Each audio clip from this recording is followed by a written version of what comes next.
I'm Katherine Morgan, Kate to my friends, and at 38, I built a tech company worth millions from nothing. 12 years of marriage to Robert ended in a courtroom where he tried to take half of everything I'd worked for.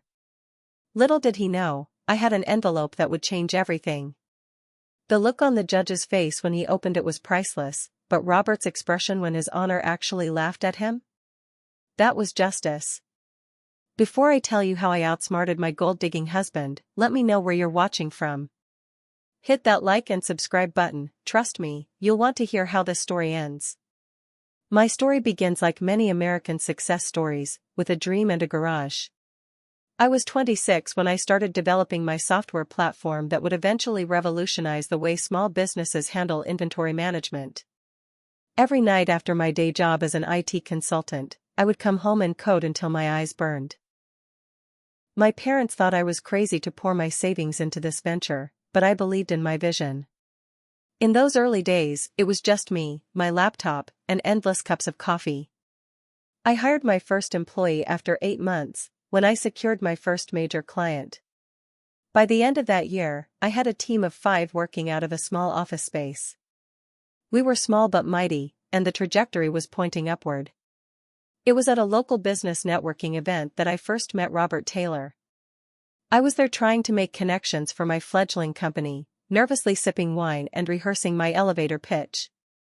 Robert approached me with confidence, his tailored suit and polished appearance marking him as someone successful. He was 32, tall with dark hair that had just the right amount of gray at the temples, and a smile that could charm birds from trees. Your passion when you were speaking about your company was captivating, he said after introducing himself as a marketing executive for a mid-size firm. I think what you're doing could be revolutionary. I'll admit, I was flattered. Most people's eyes glazed over when I talked about supply chain optimization and inventory tracking software. But Robert asked intelligent questions and seemed genuinely interested. We exchanged business cards, and the next day, he called to invite me to lunch to discuss potential synergies. That lunch turned into dinner the following week, and soon we were seeing each other regularly. Robert was attentive in ways no man had ever been before. He remembered details about my business challenges and celebrated every small victory with me. He sent flowers to my office when I landed a major client. He listened to my dreams and encouraged me when doubts crept in. Our courtship was a whirlwind. Within 6 months, we were talking about marriage. My company was just beginning to take off, and I was working 16-hour days, but Robert never complained. Instead, he would bring dinner to my office and massage my shoulders while I explained the latest software issues we were tackling. You're going to change the world, Kate, he would say. I just want to be by your side when you do it. We married after dating for just under a year. It was a small ceremony, as neither of us wanted to take too much time away from our careers. Robert's position as a marketing executive at his firm seemed stable and successful. He drove a nice car, wore expensive watches, and always picked up the tab when we went out with friends. I never thought to question his financial situation more deeply. As my business grew, so did our lifestyle. We moved from my modest condo to a beautiful home in an exclusive neighborhood. We took exotic vacations to Bali, the Maldives, and the Amalfi Coast. We became fixtures at local charity events, with Robert always by my side, the supportive husband of a successful entrepreneur. The company expanded rapidly. By our 5th anniversary, I had over 100 employees and had opened offices in 3 cities. The long hours continued, and I was frequently traveling for business. Robert maintained a more relaxed schedule, often working from home and keeping more regular hours than I could afford to. We had discussed children early in our relationship and mutually agreed to focus on our careers instead. Robert seemed completely on board with this decision, saying his role as a supportive partner to a visionary entrepreneur was fulfilling enough. Looking back, there were subtle red flags I ignored. Robert's interest in my company's finances went beyond supportive spouse territory. He would ask detailed questions about valuation, investor meetings, and potential exit strategies. At the time, I interpreted this as genuine interest and support. His spending habits should have been another warning sign. Despite his executive position, he seemed to spend more than what his salary could support. New golf clubs, designer clothes, a sports car. I assumed his company was doing well and rewarding him appropriately. My best friend Madison noticed things I was too busy or too in love to see. During one of our rare girls' nights out, while Robert was on a business trip, she cautiously approached the subject. "Kate, don't take this the wrong way," Madison said, swirling her wine glass thoughtfully, "but does Robert seem a little too interested in the business aspects of your success rather than being proud of your actual accomplishments?" I dismissed her concerns. "He's in marketing, Maddie. Of course he's interested in the business side. Besides, he's been there from almost the beginning. He's invested emotionally in seeing it succeed." Madison nodded but didn't seem convinced. "Just make sure you're protecting yourself and what you've built. That's all I'm saying." I changed the subject, not wanting to entertain any negative thoughts about my marriage. After all, I had the supportive husband and the successful business. I was living the dream, wasn't I? The first undeniable crack in our seemingly perfect marriage appeared during our 7th year together. My company had just closed a massive round of funding, valuing the business at over $50 million. We should have been celebrating, but instead, I found myself staring at our credit card statement, puzzled by charges I couldn't account for. There were expensive dinners at restaurants I hadn't been to, charges from high-end stores I never shopped at, and a weekend at a luxury resort during a time Robert had told me he was at a marketing conference in Chicago. The total additional spending for the month was nearly $15,000. When I confronted Robert that evening, he was preparing a martini in our kitchen, looking relaxed in his cashmere sweater. "Honey, what's this charge for Novellos? And the Ritz-Carlton in Palm Springs? I thought you were at a conference last month?" I kept my tone casual, thinking there must be a simple explanation. Robert barely glanced at the statement. "Oh, I had to wine and dine some potential clients. The Palm Springs trip was a last-minute change of venue for the conference." I thought I mentioned it. He hadn't, but I let it slide. "And the $3,000 at Bergman's Jewelers?" A flash of annoyance crossed his face before his charming smile returned. "That was supposed to be a surprise." He went to his briefcase and pulled out a small box containing diamond earrings. "Happy early anniversary." I felt guilty for questioning him, though our anniversary was still 3 months away. I wore the earrings to bed that night, feeling like I had overreacted.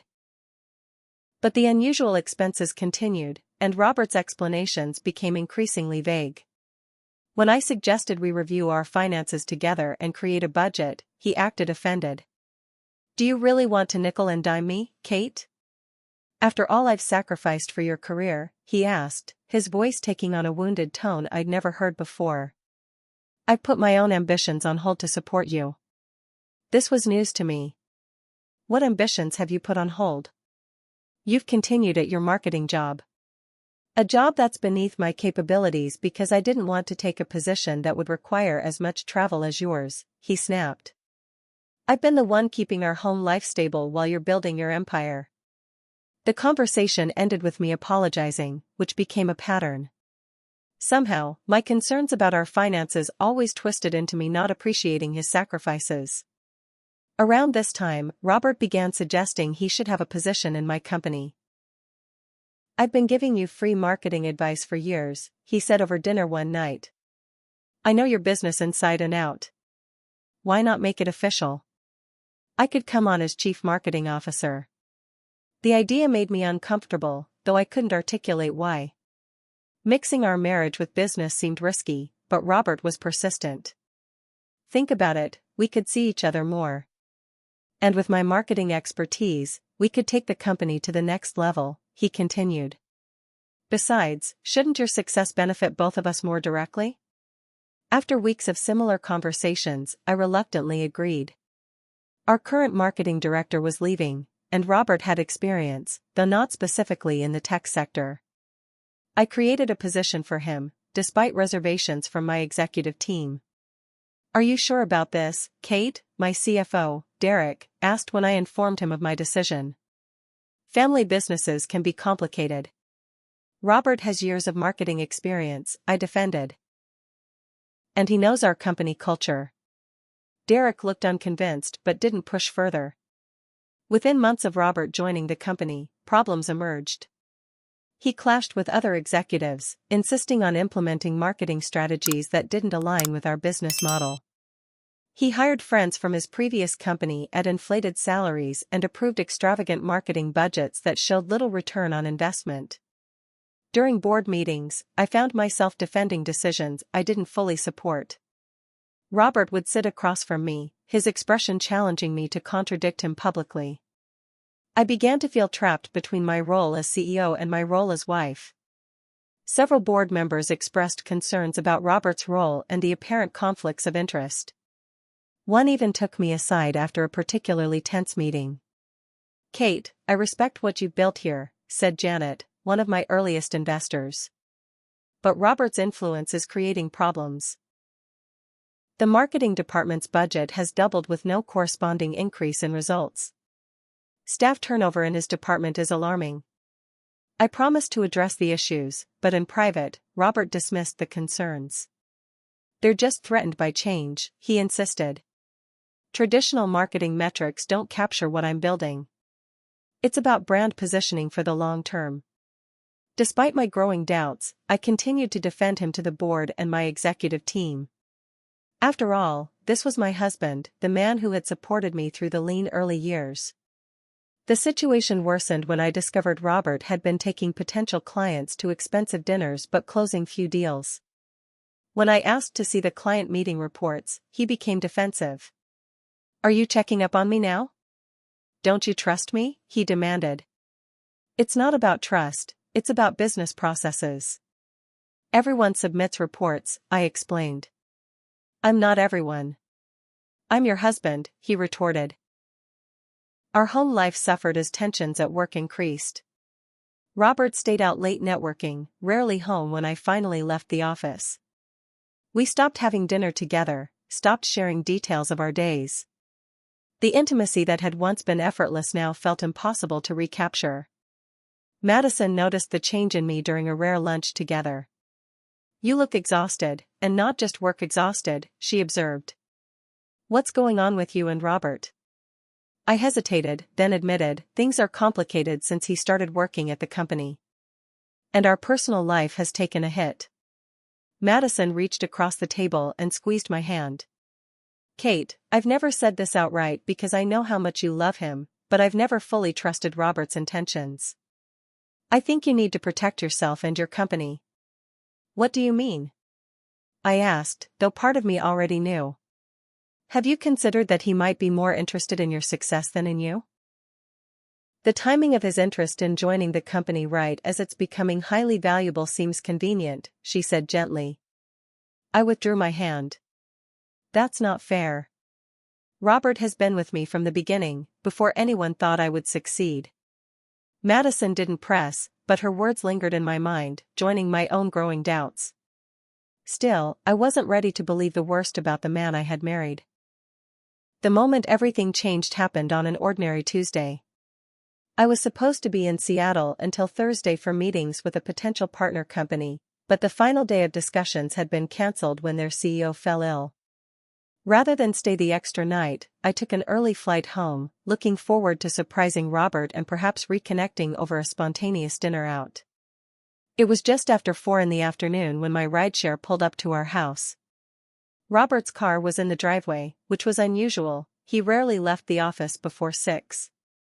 As I quietly entered through the front door, I heard his voice coming from his home office, the door slightly ajar. "Yes, I understand the timeline. The company valuation is expected to hit $100 million after the Richardson deal closes next quarter."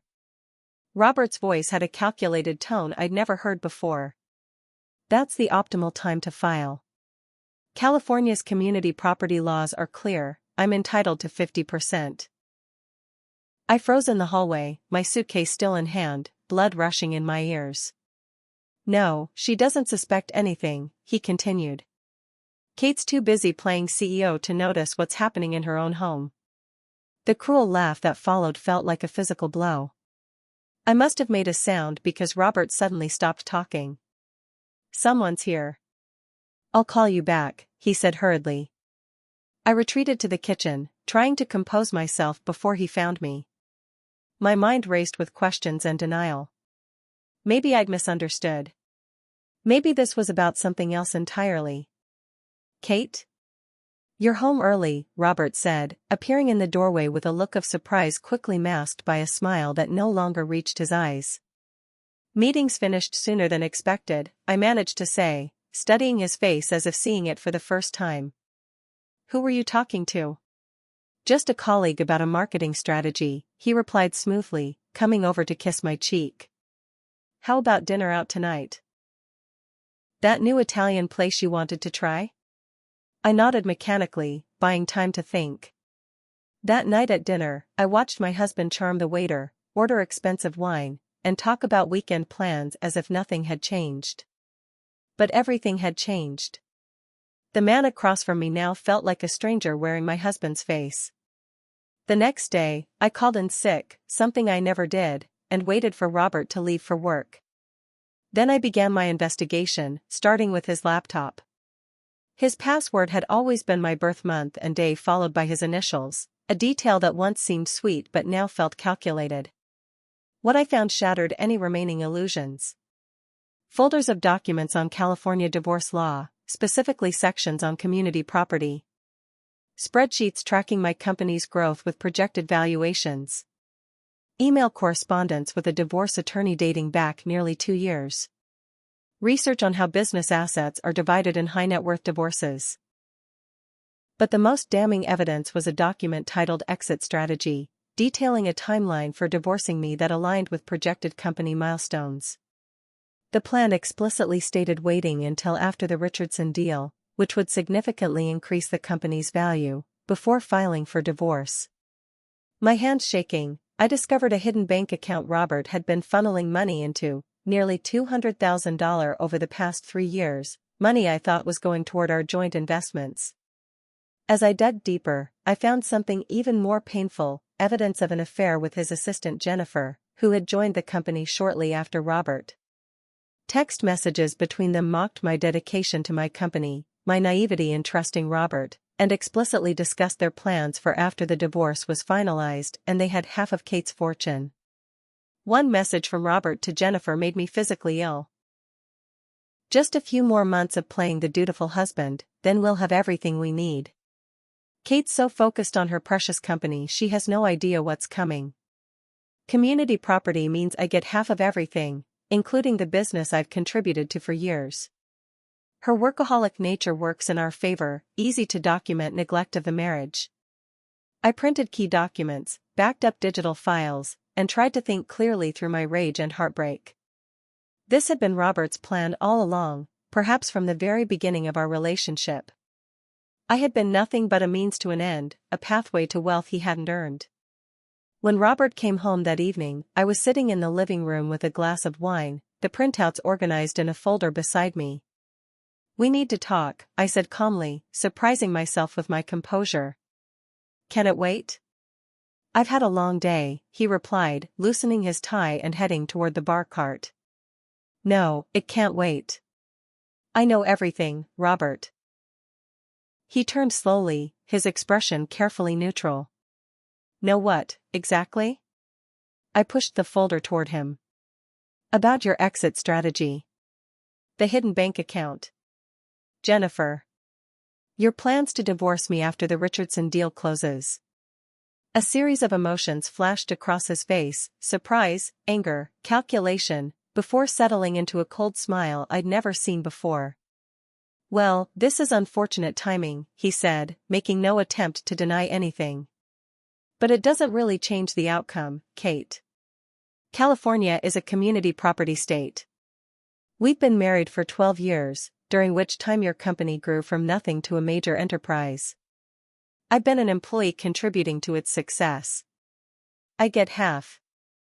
That's the law." The casual cruelty of his response left me breathless. "You never loved me, did you?" Robert poured himself a scotch, entirely unruffled. "In the beginning, there was attraction, certainly. You were smart, driven, and not unattractive. But love? That was a convenient narrative. You wanted to believe someone could love you despite your obsessive work habits and emotional unavailability. I provided that belief while positioning myself to benefit from your success. So our entire marriage was a lie, I said, my voice hollow. Don't be so dramatic, Kate. It was a transaction that benefited us both for a time. You got the supportive husband you needed for your success story, and I invested my time for an eventual return. He sipped his drink. Your only mistake was not having me sign a prenup, but then again, you had stars in your eyes and barely any assets when we married. Perfect timing on my part. He checked his watch casually. I've already spoken with my attorney. Divorce papers will be filed tomorrow. I suggest you find yourself a good lawyer, though it won't change the outcome. 12 years, community property state, I'll be taking half of everything, including your precious company. The coldness in his eyes as he outlined how he would dismantle everything I'd built was the final revelation. This man had never loved me. I had been nothing but a long-term investment to him. After he went upstairs to pack some things, planning to stay at Jennifer's place while things settled, I called Madison, who came over immediately. Finding me shell-shocked on the sofa, she took charge, helping me collect myself enough to make a crucial phone call. Eleanor Bennett's office, answered a crisp voice. This is Katherine Morgan. I need to speak with Eleanor about an urgent divorce matter, I said, my voice steadier than I felt. Madison squeezed my hand as I waited on hold. Eleanor Bennett was the most feared divorce attorney in the state, known for her meticulous preparation and scorched-earth approach when necessary. I would need her expertise to save everything I'd worked for from the man who had planned to steal it all. Eleanor Bennett's office projected power and confidence, much like the woman herself. With steel-gray hair cut in a precise bob and piercing blue eyes that missed nothing, she listened to my story without interruption, occasionally making notes on a legal pad. When I finished, sliding the folder of evidence across her desk, she reviewed the documents methodically before looking up. Mr. Taylor has made a critical miscalculation, she said finally. He's correct about California's community property laws in principle, but there are exceptions and nuances he's overlooked. Can he really take half my company? I asked, the question that had been keeping me awake. Eleanor's expression was measured. That depends on several factors: timing of the company's growth relative to your marriage, his actual contributions, documented evidence of his intentions. She tapped the folder. This is a good start, but we need more. Much more. She explained that timing was critical. Mr. Taylor has made his preparations. He believes he has the advantage of surprise, which we've now lost for him. However, I don't recommend filing for divorce immediately. Why not? I asked. Because right now, we have evidence of intent, but we need evidence of action. The stronger our case, the better our position in settlement negotiations or before a judge. Eleanor leaned forward. You said he's planning to file after this Richardson deal. When is that expected to close? Within 3 months, I replied. She nodded. That gives us time to build an airtight case. Are you prepared to continue living with him, pretending you don't know his plans, while we gather evidence? The thought made my stomach turn, but I nodded. I'll do whatever it takes to protect my company and everything I built. Over the next weeks, I implemented Eleanor's strategic plan. First, we installed security cameras in our home, legally, as it was my residence too. Focusing on common areas where Robert might conduct his business or have revealing conversations. I hired a private investigator recommended by Eleanor to document Robert's affair with Jennifer and any meetings he might be having with competitors or other parties relevant to our case. Working with my CFO Derek, who was horrified but unsurprised by Robert's betrayal, we meticulously documented Robert's work performance, his attendance records, and actual contributions to the company, or lack thereof. I'd been keeping my own notes on this, Derek admitted, showing me a spreadsheet tracking Robert's marketing campaigns against their results. The numbers don't lie, Kate. He's been taking credit for other people's work while his own initiatives have consistently underperformed. We discovered something even more disturbing while reviewing security footage from the office. Robert had been accessing confidential server rooms where he had no business being, copying files onto external drives late at night when he thought no one was around. Working with our IT security team, we tracked what files he'd accessed and copied: proprietary algorithms, client lists, financial projections, and strategic planning documents. I brought in a digital forensics expert who documented everything without alerting Robert. The final piece fell into place when we discovered Robert had been selling company information to competitors. The private investigator photographed Robert meeting with executives from our 3 biggest competitors, always just days after he accessed specific confidential information. "This goes beyond divorce strategy," Eleanor said gravely when I shared this information. "This is corporate espionage and possibly criminal." But it also completely undermines his claim to have contributed positively to the company's growth. We worked with the forensic financial experts to trace Robert's hidden financial activities, uncovering additional accounts and documenting his systematic embezzlement of company funds through padded marketing budgets and fake vendor accounts. Throughout this period, maintaining a facade of normalcy with Robert was the most challenging acting role of my life. He had moved into our guest room, claiming he needed space due to the pressure I was putting on him at work, but continued living in our home, likely to maintain appearances and access to information. I pretended to be focused on the Richardson deal, working late hours and appearing distracted and oblivious to his activities. Occasionally, he would probe for information about the company's valuation or the deal's progress, which I provided in the vaguest terms possible while seeming cooperative. "You seem different lately," he remarked one evening as we maintained our charade of a civil dinner together. "More distant." I forced a tired smile. "Just focused on the Richardson deal. You know how important it is." A calculating smile crossed his face. "Yes, it's going to change everything, isn't it?" If only he knew how right he was, but not in the way he imagined. Meanwhile, I met secretly with my board to explain the situation. I had been dreading this conversation, fearing their judgment or loss of confidence in my leadership, but their support was immediate and unanimous. "We never understood why you brought him into the company," admitted Janet, the board member who had previously expressed concerns. "His marketing strategies have been outdated and overpriced since day one." "We'll stand behind you completely," assured another board member. "This company is your vision and your creation. No one deserves to steal half of it, especially someone who's actively worked against its interests."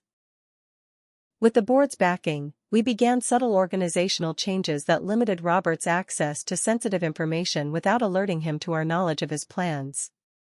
His department was restructured, ostensibly to better align with the Richardson deal requirements, but actually to reduce his authority and access.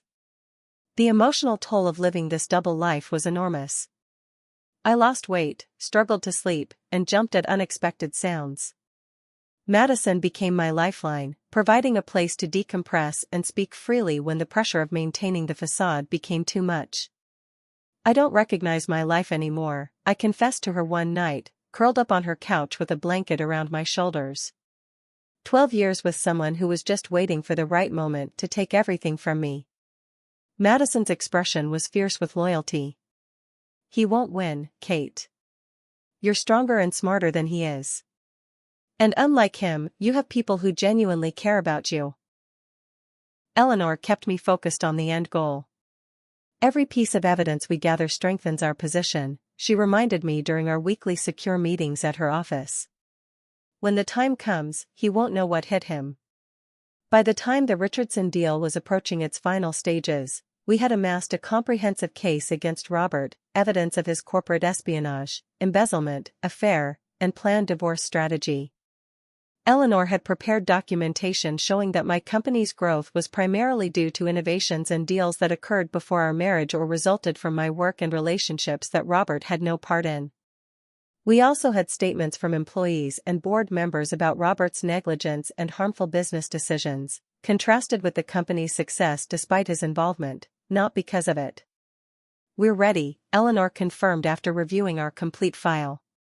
"Now we wait for him to make his move." The waiting was excruciating but necessary. As Eleanor explained, allowing Robert to file first would reveal his full strategy and arguments, giving us the advantage of responding to his claims rather than establishing the initial narrative. The Richardson deal closed successfully in early May, increasing the company's valuation to $115 million. That evening, Robert came home with champagne, his most charming smile in place. "To your success, darling," he said, raising his glass. "You've accomplished something truly remarkable."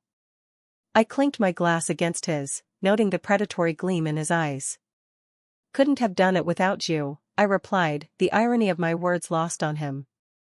The divorce papers arrived via courier 3 days later, while I was at the office. Robert's attorney had filed for divorce on grounds of irreconcilable differences, requesting half of all marital assets, including 50% ownership of my company, citing his integral role in its development and success. When I called Eleanor to inform her, her response was calm and confident. "Perfect timing. Now we counterpunch." Robert's divorce filing hit the local business press almost immediately, clearly the result of a planned press strategy.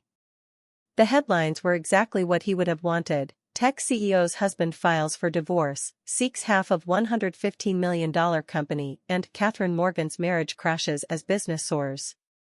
His attorney, Lawrence Winters, was known for representing wealthy men in high-profile divorces.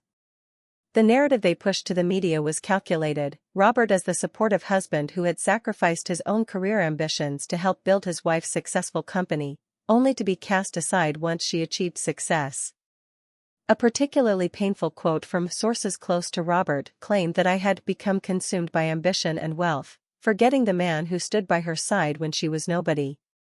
Another alleged that I had emotionally abandoned the marriage years ago, using Robert's marketing expertise while providing nothing in return emotionally. Eleanor advised me to maintain complete silence with the media. "They're trying to provoke you into responding emotionally, which will only feed their narrative," she explained. "We'll let our court filings speak for us." Our counterfiling was comprehensive and devastating, though we kept the most damning evidence in reserve, not yet revealing the corporate espionage or embezzlement. Eleanor's strategy was to let Robert and his attorney believe they had the upper hand initially, encouraging them to overplay their position before we revealed the full extent of our case. The initial court appearance for temporary orders was the first time I faced Robert since the filing. He entered the courtroom with Lawrence Winters, both men in expensive suits, exuding confidence. Robert's eyes met mine briefly, his expression smug, before he turned to whisper something to his attorney that made them both smirk. Eleanor and I presented a stark contrast: professional, reserved, and prepared. The hearing was procedural, establishing temporary financial arrangements while the divorce proceeded. Robert requested access to company funds for his living expenses, claiming he had limited personal resources due to his focus on building his wife's company. Eleanor countered with evidence of his hidden accounts containing over $300,000, causing the first crack in his confident facade. The judge ordered that Robert could not access company funds beyond his normal salary during the proceedings, a small but significant victory. Outside the courtroom, Robert approached me while our attorneys conferred about scheduling. "You're wasting your money on Eleanor Bennett," he said quietly. "The law is clear, Kate. 12 years of marriage, community property state. I get half." I met his gaze steadily. "We'll see." His eyes narrowed at my calm response, clearly expecting me to be emotional or distraught. "Don't think playing tough will change anything. I know every aspect of your business, every weakness, every vulnerability. This would be easier if you just accepted reality and settled." Eleanor rejoined us before I could respond, placing a protective hand on my arm. "Mr. Taylor, all communications should go through counsel. I'm sure Mr. Winters has advised you of the same." As we walked away, I could feel Robert's glare burning into my back. The discovery phase of the divorce stretched over weeks, with both sides requesting documents and information. Robert's team demanded extensive financial records, company valuations, and details of all business decisions made during our marriage. We complied while issuing our own targeted requests. The first major hearing focused on Robert's claims of his contributions to the company. His attorney painted him as a marketing genius whose strategies had been instrumental to the company's growth. Your Honor, Mr. Taylor left a promising career track to support his wife's business venture, Winters argued. He provided not only emotional support during the critical early years but eventually his professional expertise, serving as chief marketing officer and implementing strategies that directly led to the company's explosive growth. Robert took the stand, his testimony well-rehearsed and compelling to anyone who didn't know the truth. He described late-night strategy sessions where he claimed to have developed core marketing approaches that transformed the company from a small startup to an industry leader. I believed in Kate's vision from the beginning, he said, his voice taking on a hint of emotion that I knew was entirely manufactured.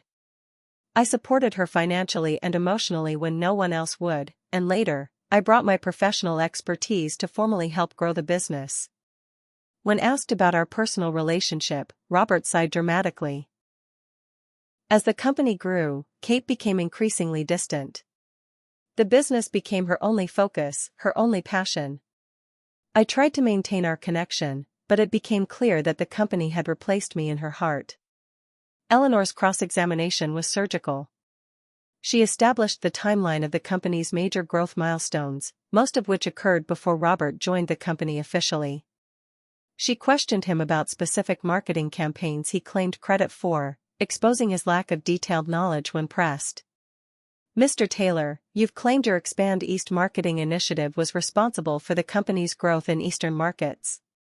Can you explain the key components of that strategy? Eleanor asked. Robert spoke confidently about general marketing concepts but became vague when pressed for specifics. And who prepared the market analysis that informed this strategy, she continued. I supervised its creation, he hedged. Please answer the question. Who prepared the analysis? My team would have compiled the data. Eleanor presented a document. Your Honor, this is the market analysis for the Expand East initiative. It was prepared by Marketing Director Sarah Chen 3 months before Mr. Taylor joined the company. The implementation plan bears no resemblance to the strategy Mr. Taylor described. Throughout his testimony, Robert maintained his composure, though I could see the tightening around his eyes as Eleanor methodically dismantled his claims. His attorney objected frequently but couldn't prevent the emerging picture of Robert as a figurehead rather than a contributor. When I took the stand, Robert's attorney tried to portray me as a cold, calculating businesswoman who had used Robert for his support and connections before discarding him. Ms. Morgan, isn't it true that your company's social connections, many facilitated by Mr. Taylor, were crucial to your early funding success? Winters asked. No, that's not accurate, I replied calmly. Our initial funding came from tech incubator programs and angel investors with whom I had developed relationships through industry events. But Mr. Taylor's social connections helped open doors, did they not? Robert attended networking events with me, but the business relationships that led to our growth were ones I developed through industry expertise and product demonstrations. The questioning turned personal, with Winters attempting to portray me as emotionally unavailable and work-obsessed. I acknowledged the long hours my role required but provided examples of attempts to nurture our marriage that Robert had rebuffed, weekend trips I'd planned that he canceled at the last minute, date nights he missed for networking events that we now knew were meetings with Jennifer. Throughout my testimony, I noticed the judge watching me carefully, his expression giving nothing away as he evaluated my credibility against Robert's. The next phase introduced financial experts from both sides. Robert's expert argued that the business was entirely a marital asset, built during our marriage, and thus subject to equal division. Our expert countered with a detailed analysis showing the company's core intellectual property and business model were developed before the marriage, with growth resulting primarily from my work and relationships. As the proceedings continued, Robert began to show signs of strain. His perfect appearance became slightly disheveled, his confident smile more forced. During one particularly damaging testimony from our CFO Derek about Robert's poor financial decisions at the company, I caught Robert gripping the table until his knuckles turned white.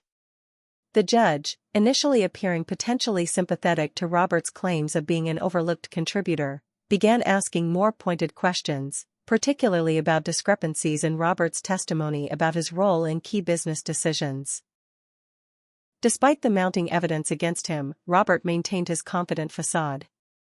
During a recess, I overheard him reassuring his attorney, "It doesn't matter. The law is on our side. Community property means 50-50, regardless of who did what." Eleanor heard it too and smiled slightly. "He still thinks he's winning," she murmured to me. "That's exactly where we want him."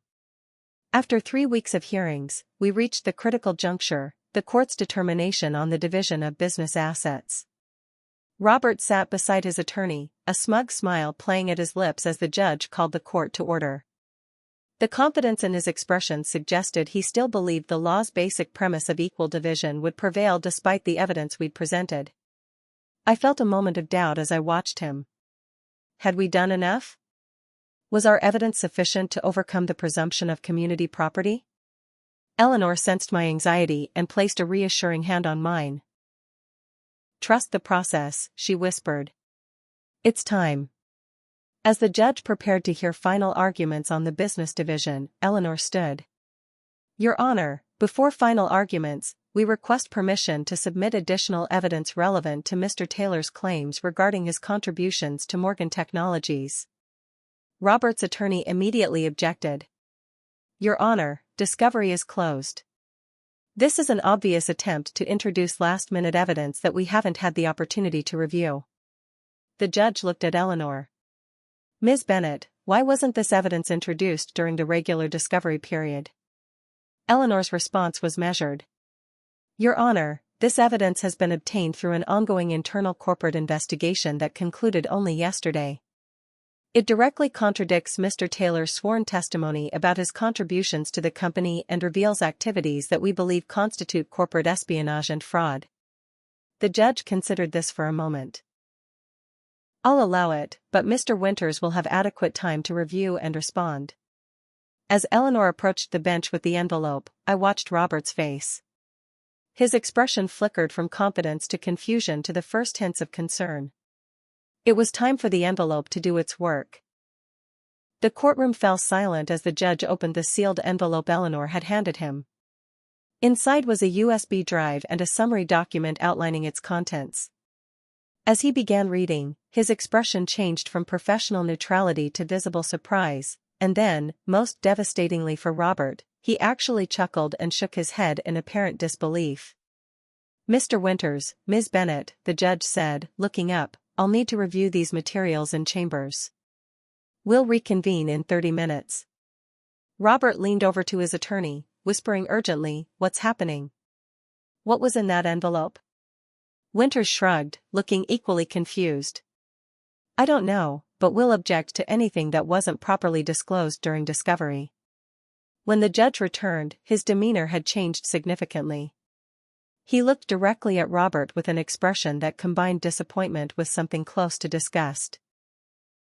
"Before we proceed, I want to confirm the chain of custody for these materials," the judge said. "Ms. Bennett, can you verify the authenticity of this evidence?" Eleanor nodded.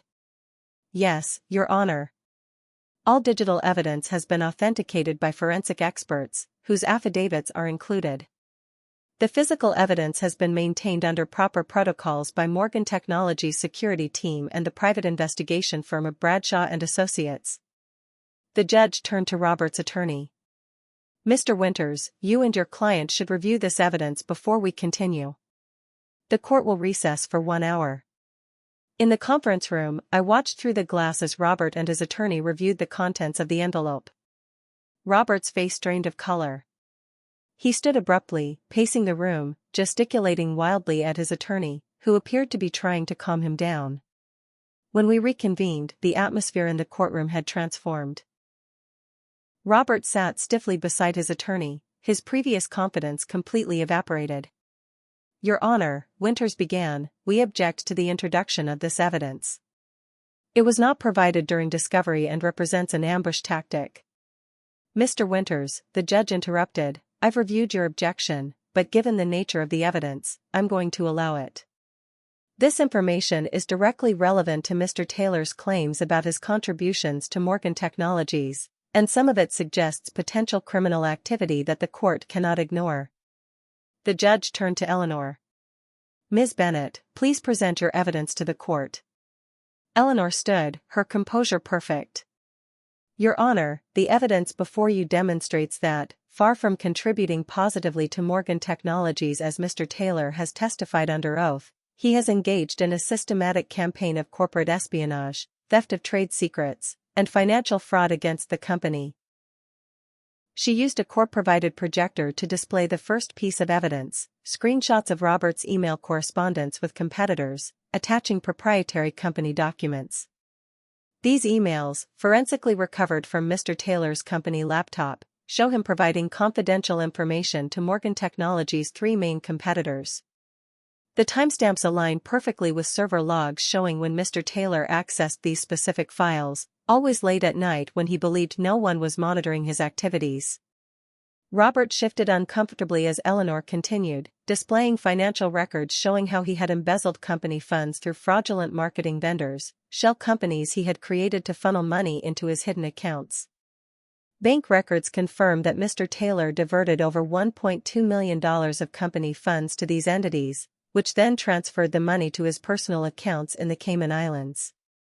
The judge looked directly at Robert, who avoided his gaze. Mr. Taylor, these are serious allegations that go well beyond the scope of divorce proceedings. Eleanor wasn't finished. Furthermore, Your Honor, we have documented evidence of Mr. Taylor's long-term strategy regarding this marriage and divorce. She displayed the exit strategy document we had discovered on Robert's computer, with its explicit timeline for divorcing me after specific company milestones to maximize his financial gain. This document, created 3 years ago, outlines Mr. Taylor's plan to, quote, extract maximum value from the marriage once company valuation exceeds $100 million. It includes notes on California's community property laws and strategies for positioning himself as a key contributor to the company's success. The judge's eyebrows rose as he reviewed the document. This appears to show premeditation and fraudulent intent in the marriage itself. Eleanor nodded. Indeed, Your Honor. And perhaps most damning is Mr. Taylor's communication with his paramour, Jennifer Layton, discussing these plans. She played an audio recording captured by our office security system, Robert and Jennifer in his office after hours. Once the divorce is final, we'll have at least $50 million, Robert's voice said clearly. Kate's so stupid, thinking I actually cared about her or her ridiculous company. 12 years of playing the supportive husband is about to pay off big time. Jennifer's giggle was audible. And she never suspected anything? Too busy being the big important CEO to notice what was happening right under her nose. California law is clear, I get half of everything, including the company. It doesn't matter that I've been selling information to her competitors. It doesn't matter that I married her with this exact outcome in mind. Community property is community property. The recording continued with Robert and Jennifer mocking me, planning their future with Kate's millions, and discussing which of my personal possessions Jennifer would claim after the divorce. When the recording ended, the courtroom was silent. Robert sat frozen, his face ashen. His attorney looked equally stunned.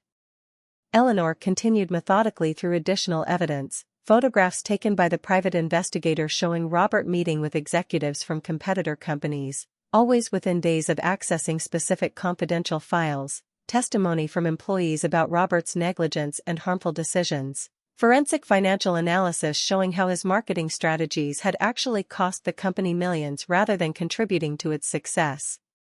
Your Honor, the evidence is clear, Eleanor concluded.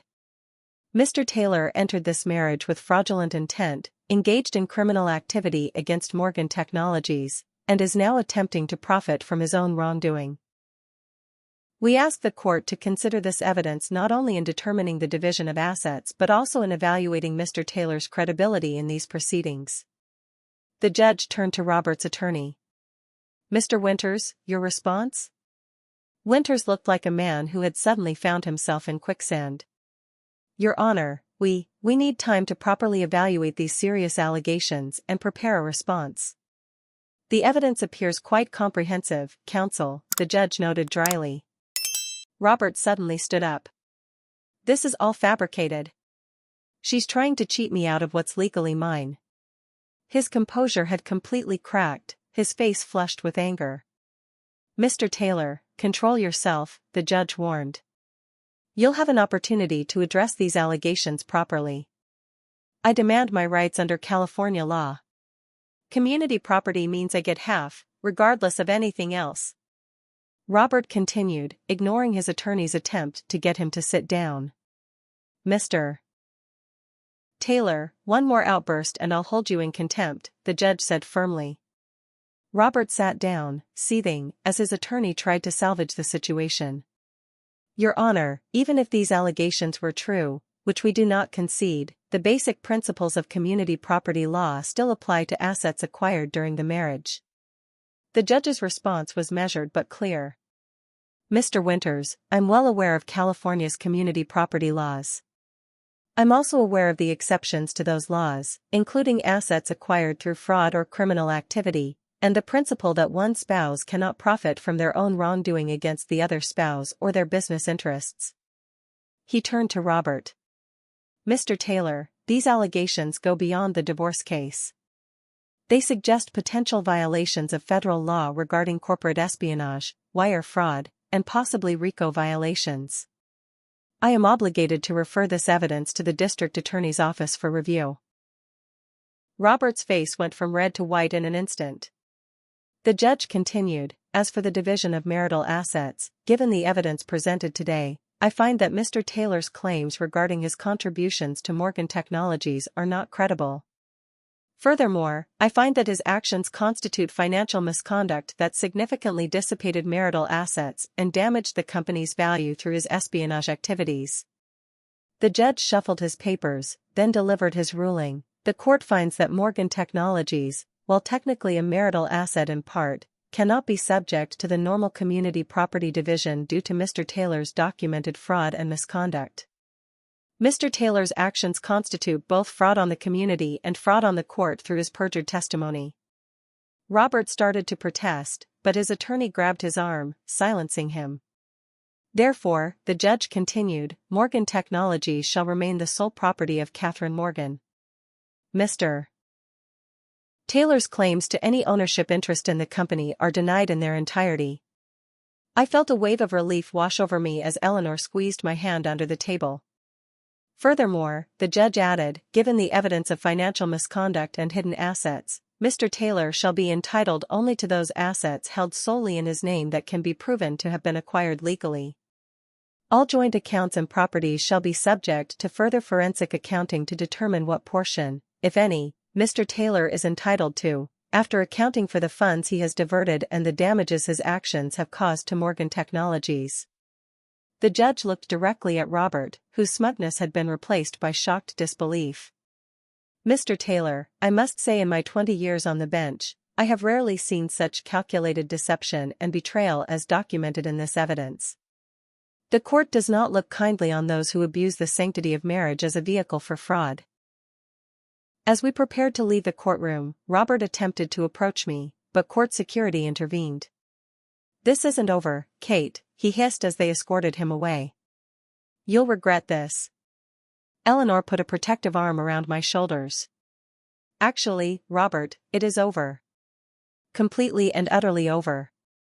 As we walked out of the courthouse, I felt as though a massive weight had been lifted from my shoulders. The company I had built from nothing was safe.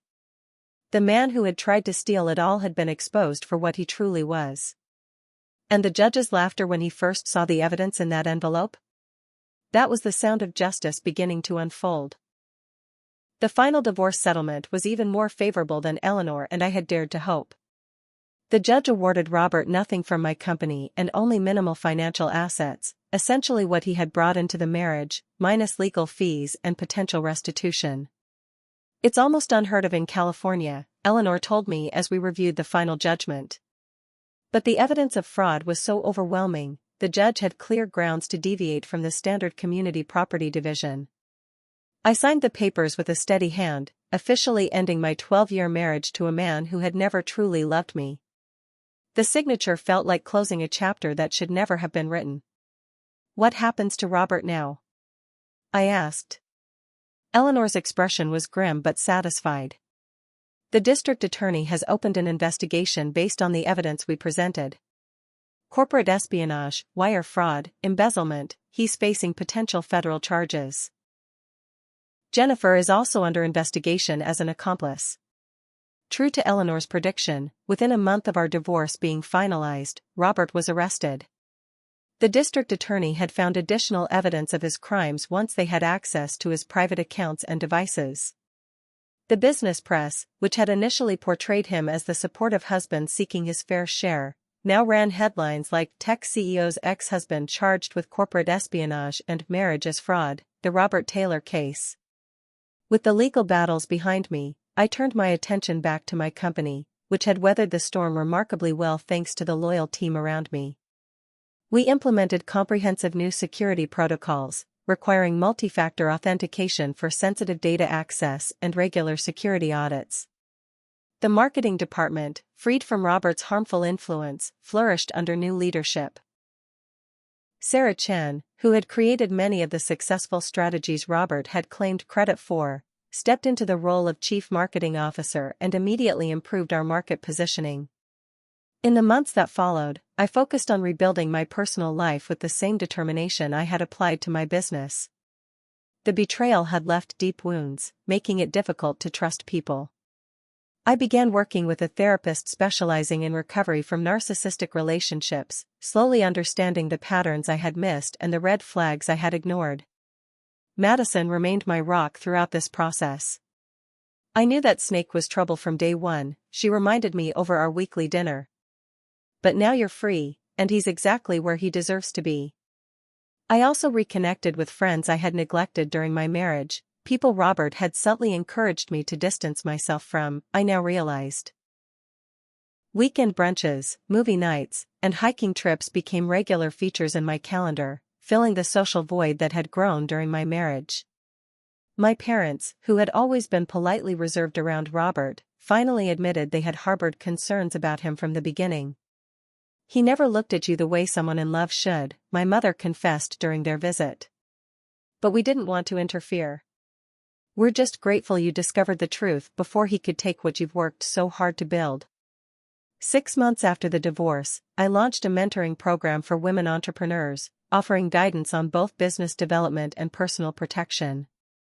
The program included sessions with financial advisors, attorneys, and security experts, teaching women how to safeguard their assets and intellectual property. During one of these sessions, I shared my own story publicly for the first time, speaking candidly about the warning signs I had missed and the lessons I had learned.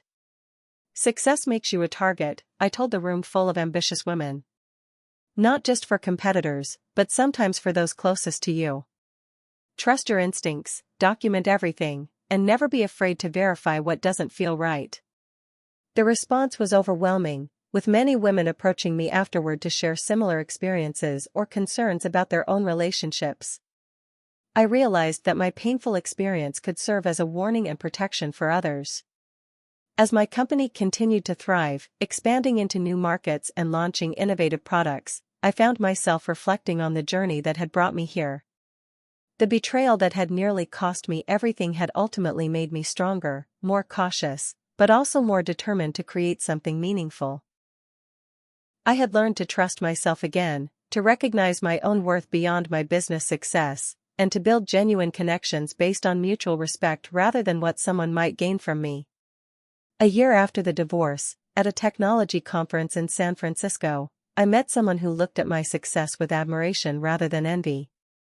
Michael was a cybersecurity expert who approached me after my keynote speech to discuss some of the security protocols I had mentioned implementing at my company. Our conversation continued over coffee, then dinner, then weekly phone calls as we discovered shared values and complementary perspectives. Unlike Robert, Michael had built his own successful career and was secure enough to celebrate my achievements rather than trying to claim them as his own.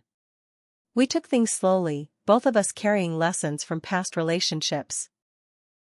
I was transparent about my trust issues, and he was patient, consistently proving through actions rather than words that his intentions were genuine.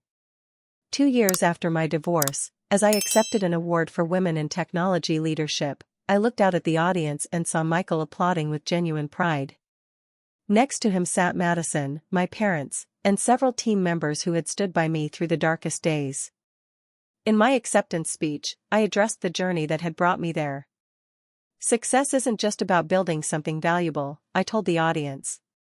It's about protecting what you build, from competitors, from market forces, and sometimes from those who pretend to support you while plotting to take what isn't theirs. I paused, looking directly into the camera that was streaming the event. If you're watching this and feeling that something isn't right in your relationship or business partnership, trust that instinct. Document everything. Build a support network of people who genuinely want to see you succeed. And remember that your worth isn't defined by what you've built or achieved, but by who you are at your core. The road to rebuilding hadn't been easy. There were still nights when I woke up replaying red flags I should have seen, questioning how I could have been so blind to Robert's true nature. But those moments became less frequent as I focused on moving forward rather than looking back. The final chapter of Robert's story came when he accepted a plea deal, avoiding a trial but receiving a 10-year sentence for his crimes. I felt no satisfaction in his downfall, only relief that he could no longer harm me or my company. When a reporter asked for my comment on his sentencing, I simply said, "Justice has been served.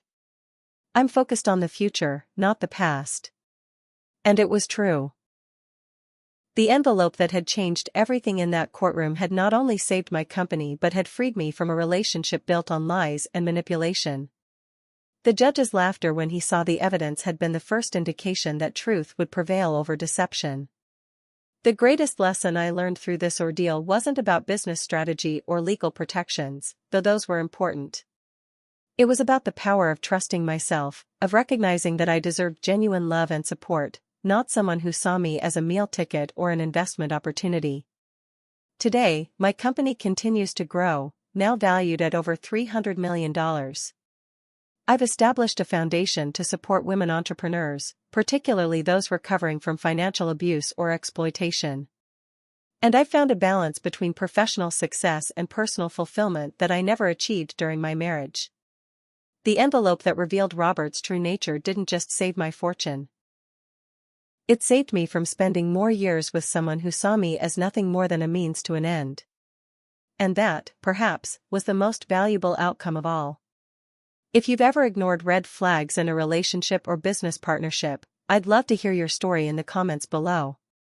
Sometimes sharing our experiences helps others recognize warning signs in their own lives. Don't forget to like and subscribe for more real-life stories about overcoming betrayal and building resilience. Remember, you're stronger than you know, and no one has the right to take what you've worked so hard to build. Thank you for listening, and may you always protect what matters most, your dreams, your work, and your heart.